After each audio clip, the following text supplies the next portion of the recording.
how I play the game!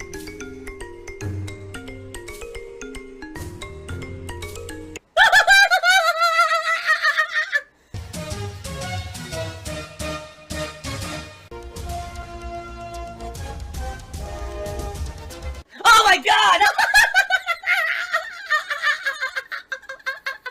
What the fuck? Holy shit! That is an epic fucking intro, dude. And I have to warn everyone. Warning. What you may see right now is going to be absolutely disgusting. Sound good? Sounds good to me. In this video, we'll see 10 types of people we should keep well away from. Alright. Number 1. People who only talk about themselves. Huh. People who are They never ask you about you and how you're doing, and they don't want to hear about you or what's going on with you. They only want to talk about their own situations. Interesting.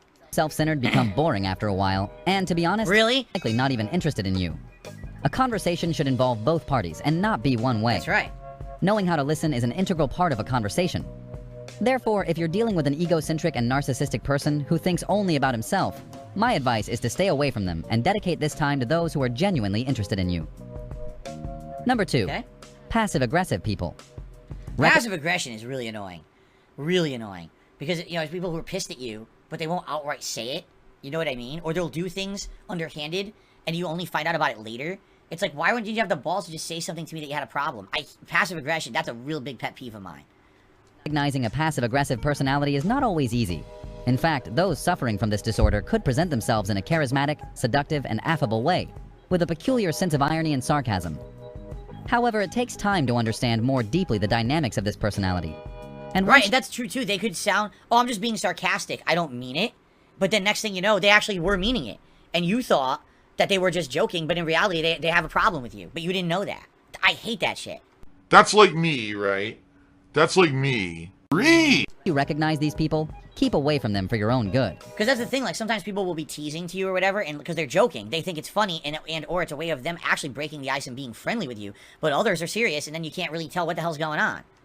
Passive-aggressive individuals can be recognized through various behaviors such as prolonged silence, victimhood, or closure. These are just some of the main characteristics of passive-aggressive people. It's a speed drawing, A typical huh? phrase you'd hear from a passive-aggressive person is, "I don't mean to offend you, but..." Yeah, I don't mean to offend you, but here's something offensive, right? Well, then what's...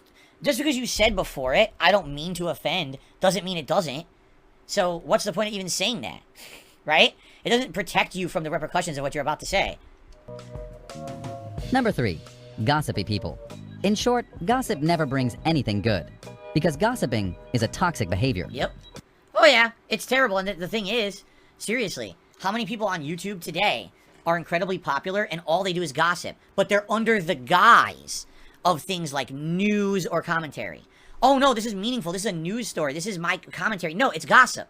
It's just bullshit. It could literally be made up, but what you're saying is incredibly harmful.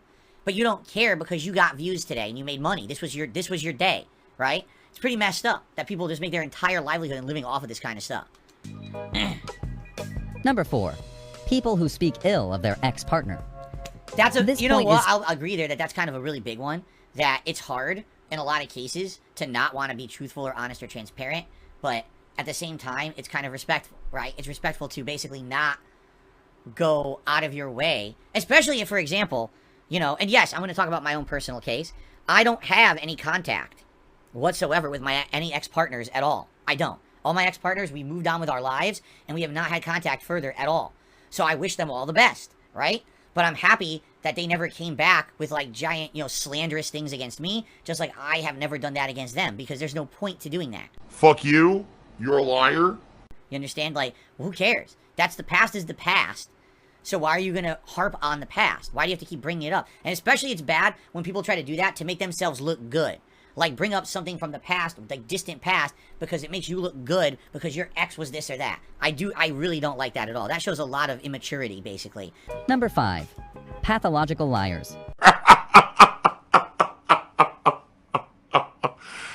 Wow. Read!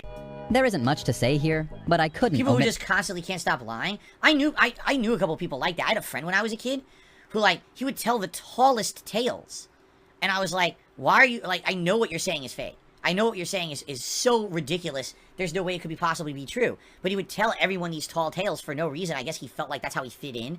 Usually, when pathological liars tell a story, they're either the heroes or the victims of pretty much any situation. It always seems like it's too, the story is too exaggerated to be true, and there's some kind of giant embellishment in it. They're easy to spot, as they really tend to over-magnify everything every time they share a story. What makes us anxious about them is that they're so good at telling these lies. He spelled imagination wrong. He spelled imagination with 2 M's. Oops. Sorry, I didn't mean to proofread your video. That they end up believing it themselves. And if you're not careful, you risk ending up believing them too. Number 6. Is this another troll vid? Only for people who are my trolls. Literally. Only if you want to say that every single thing that I do is wrong, then you would say I have all of these, right? But that's the only thing. And these are just common things, and absolutely this is a perfectly valid video. But only assholes would say things like, "Oh, this is all about Phil. It's a troll video about Phil." No, it's not. Not at all. You're just an idiot if you think that. Salt. That's all I can taste is salt. Who flirt too much. There's a difference between being nice and flirting. And there's a difference between flirting in an elegant way at the right time and within certain limits, making sure that the person in front of you feels comfortable. Wow. There's also an an inappropriate way to flirt. Doing it in a shameless way, or even worse, vulgarly, without respecting certain boundaries. Stay away from people who tend to flirt too much, despite making it clear that you're not interested. Number 7. People who don't respect you. If someone takes disrespectful attitudes toward you, even if it's someone you love or particularly care about, stop justifying and forgiving them every time. Perhaps your husband or wife has had a bad day at work and responds with bad manners to you during a conversation. Once in a while, this may happen. But if this is a regular occurrence, then their behavior is absolutely out of line and they must learn to manage themselves better. Sadly, I have known people like that, and yes, people close to me have been like that to me over my lifetime. And it's sad because it's like, as easy as you like to say, well, just shut that person out. Well, what if it is someone who's like a close family member or a loved one, and now you can't, right? I mean, what do? Do you address the elephant in the room and tell them this is not how I should be treated? Why are you doing that? Because then what if it just exacerbates the situation even worse? It's a tough position to be in, especially if it is a loved one, for sure. By the way, isn't it funny that finally D-Tractor or Tractor D got banned earlier and got exposed for who they really were, and now they're coming in with all these clone accounts to insult me and my family? They've had like 20 so far that I banned. They keep coming back. It's the same person. And they think I don't know it. I can tell. You're a fucking idiot. What a loser. Number 8. People who always know more than you do. Do you have a problem at work? Do you have a problem at work? Well, rest assured that these people will always have a bigger problem than you do. That's what Phil is. He's a bad person. He's a bad gamer. They've always had to do one better to prove that they were the better person. Yep. Oh, I know. Sadly, I've also know the opposite, where even if, for example, you maybe do know better than someone, because they always know more than you do. If you know better than them, they completely discount what you know better than them, and they won't believe you or won't even listen to you. I've known people like that too. They just have this crazy superiority complex over you, so no matter what, they will never listen to advice. They don't want to listen to facts you deliver to them. To them, that's no. I don't know that. I didn't discover that. You know what I mean? So I don't know what you're talking about. I've known people like that too. Happening Philip. Very nice. Number 9. People who fall in love too quickly. Here we go into dangerous territory when it comes to relationships. Sure. This is a delicate point. In most cases, don't trust those who say I love you too quickly.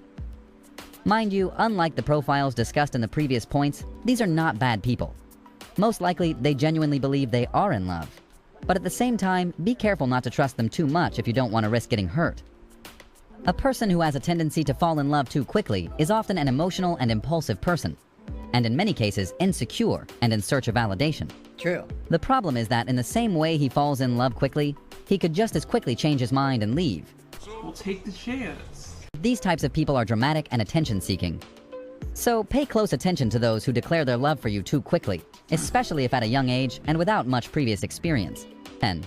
People with no sense of humor. Wow. No sense of humor at all? I left this point for last. Be like, oh, I'm a crotchety old 36-year-old streamer, and I don't like the memes, so I banned them from my chat. But as far as I'm concerned, it could easily go to first place. I think the most annoying person in this situation would be someone who just absolutely positively refuses to laugh at themselves and their own shortcomings. Like, in their mind, they're perfectly perfect, so you can't ever joke with them, because if you do, oh, I'm so offended you said that. What are you talking about, right? In life, you gotta laugh and joke around and have a good, looser sense of existence, and not everything is so ultra serious. How dare you make fun of me or whatever? You know what I mean? Like, everyone should be happy to at least have a joke at someone else's expense, and that's the thing. If everyone takes it as a joke, it's fine. It's one thing if someone's railing on you. It's another thing if someone's just joking around, right? Alright, I think it's time to split the party at this point. Thank you all. Here we go. Listen to this question, everyone. I swear to you, you're gonna be like, what in the hell is going on? Here we go. Do you think incest can be morally neutral? Why or why not? The main objection towards incest is birth deformities. What about same-sex relationships? What would be the objection there? You can't say it's weird or gross, because that would be an objection towards emotion and not logic. You can't say it's wrong, because society says it's wrong. You can't appeal to society, because society gets things wrong all the time, like gay marriages. You can't say society has progressed and evolved from incest, because society's progress doesn't inherently determine moral neutrality. Moral assessments are typically based on potential harm or consent. So what exactly is wrong with two 18-year-old brothers or sisters having a sexual relationship, assuming there is no power dynamics that are at play? Yes, someone actually is trying to ask me, a random game streamer on YouTube, this question, and expecting that I'm going to have an intelligent answer. Alright? However, are you ready for this? Here is my quick take on it. Alright? It's this simple. On this planet Earth, you can do whatever you want. There's no one out there that can stop your action. What they can stop is the consequences to your action. Do you understand? So, excuse me, what they can't do is have consequences for your actions, what I meant to say. You can have any relationship you want on Earth. You could be in love with your brother or sister. You could be in love with a rock. You could be in love with an elephant. You do whatever you want, right? But then you have to live with the consequences, correct? And I think that's what a lot of people have issues with, is they don't understand how consequences work in life. So they think, is there free will? Is there not? Is there this? Is there that? Well, in life, you have to live with consequences of what you do, correct? Personally, for me, if you're saying you're looking for a romantic partner on this planet, correct? Does it not make more sense to find a romantic partner of someone out there who you have not spent a significant amount of time of your life with, but you find someone who's the right person, and you have that time period where you get to know them better, you find out what your similarities are, what your differences are, you essentially find that one in a million who's right for you. Now, even that statement may be an over-exaggeration, because in reality, do you really think that everyone who falls in love is one in a million? Probably not. Probably, you know, it's people who, they find someone who they get along with, and then they want to spend the rest of their life with, because they get along, and they support each other, and they love each other, etc., etc. It's probably not a one in a million thing, correct? However, when it comes to who on earth are we going to be romantic with, if you're someone you've already grown up with, someone who spent a significant amount of your time with, a brother, a sister, a family member already, right? Doesn't really have much meaning, does it? In my opinion, like, that doesn't make any sense to me. Like, of all the people who I'd want to spend the rest of my life with, it's not the people I spent my young years with. You know what I mean? Like, listen, I love my family, but for me to have a romantic relationship with someone for the rest of my life, I want to have someone who I went out there and I found someone who was meaningful to spend time with, who isn't me or isn't part of that core family that I've already have been forced to be with. Do you understand? Like, that's romance, is you find someone out there who you really connect with, but you've been through different life experiences, you've been through different things. Your brother and sister, you have not been, you're living in the same house. You've essentially had the same life, right? Especially your formative years. That doesn't make any sense to me at all, that people would want to be with someone who's a family member or anything like that. If anything, listen, do you like to get together with your family around the holidays or for special events or whatever, keep them close? Sure, you care about them, you love them, a platonic love of your family. But I wouldn't ever romantically fall in love with someone I was growing up with as a family member. That just, it doesn't even, that whole idea of romantic love doesn't make sense to me. It's not the same. You see what I mean? I don't think it is the same. Perhaps people are misunderstanding what it is, what romance even is, romantic love. That could be what it is. If that's the only kind of love and affection you ever felt in your life was from your direct family members, then maybe that's why you have messed up thoughts in your head about romance. You know what I mean? And maybe some people, sadly, that's been their whole life. And they don't have a better situation. They don't understand what it means to actually romantically be in love with someone. For me, I want, you know, me and my wife, we come from totally different backgrounds. We do. And that's an amazing thing that we bring our own life experiences into the relationship we have together to make a unique union. It's those different experiences that allow us to become almost a whole that works together. If we were people who grew up in the same situation, the same house, the same everything, you're two of the same person. How is that anything that's meaningful? You know what I'm saying? So, very simply put, it's, you know, it has nothing to do with societal norms. It has to do with the whole notion of what romance really should be, or what it is. That's my take on it. But the thing is, you can do whatever you want. In life, you can have romance with anything. You could have romance with this Xbox 3 controller right now, if you really wanted to. I don't think anyone's going to stop you.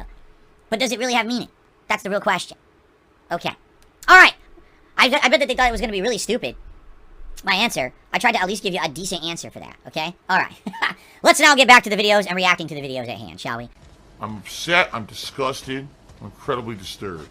It's disgusting in my opinion. Like, I'm actually disgusted. Thanks to those who supported. Thanks so much. Only Ice Coffee there last second. 20 members. I'm not going to update the leaderboard at this point because obviously we've exceeded the goal that I had for the stream today. Thanks to Only Ice Coffee. I appreciate that. And always good variety on this show. I hope that you guys will join me next week, same time, same place. Please tip me. Tipping helps me more than anything right now. I you know, that gives those funds I can put support there. There you go. No, tipping helps me more than anything right now. There's still this back here. And it's still in the back of my neck, the back of my head, the back of my mind, and it's always telling me it's WWE Champions time. I love it. I love it. Is a mobile game addict. Phil has indoctrinated children who send him money, blatantly milking for money. It's a money pit. It's gone, just gone like that. In an instant, fucking gone. I just care about money. That I just can't help it. By eBay. Contributions are mandatory, but I need your help. I am appealing directly to you. No decency, no respect, no common sense, no fucking maturity. Is the guy who just doesn't get reality.